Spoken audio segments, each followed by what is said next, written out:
The Striker Titan subclass is getting some pretty big reworks in Destiny 2. Please keep in mind that everything we saw is subject to change since this was an early build of the game.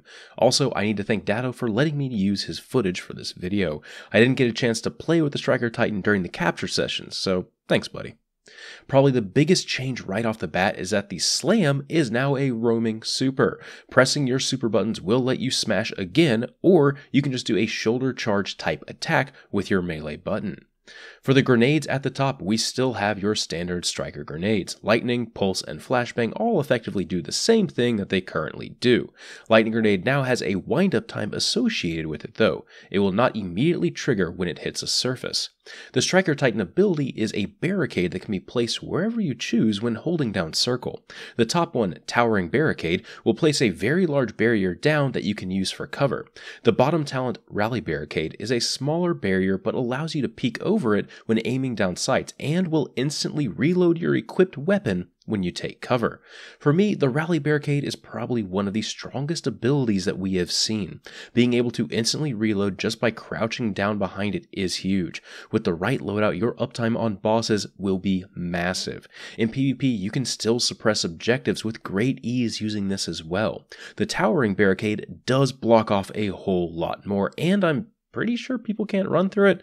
Not 100% on that though, I didn't actually get much time playing with this thing. The jumps are basically the same as well. You have Catapult, Increase Height, and Increase Control. As a quick note, it seems like they broke Titan Skating.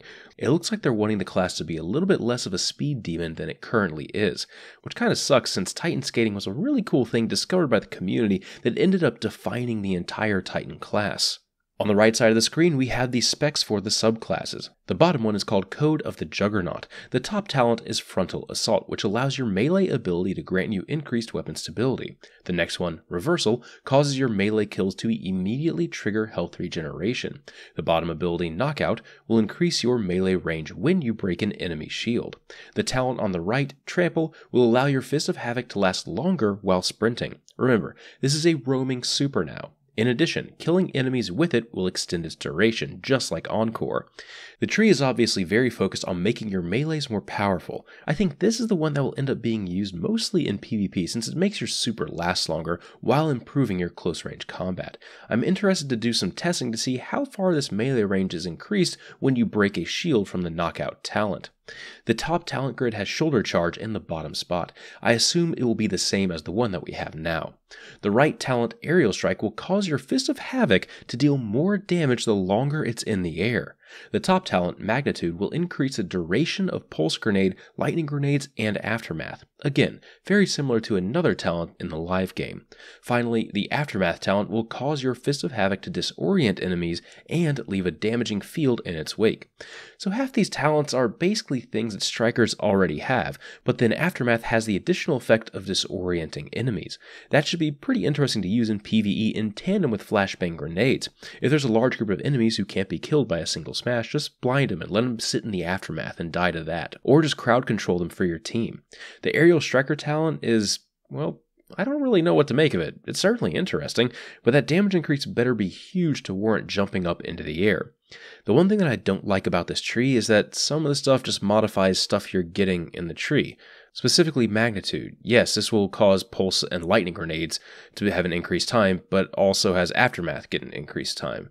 Why not just make Pulse and Lightning Grenades last a little bit longer, let Aftermath last a little bit longer, and then do something else in that particular talent tree? They can still change a lot of this stuff, but that's just one of the things that kind of bugs me. You're modifying something that is already there. I really hope that there will be more than just 2 talent specs in these subclasses too.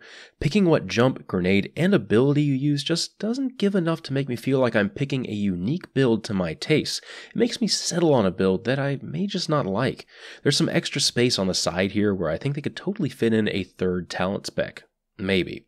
Hopefully they do add more in the future if they are only going to have 2 per subclass.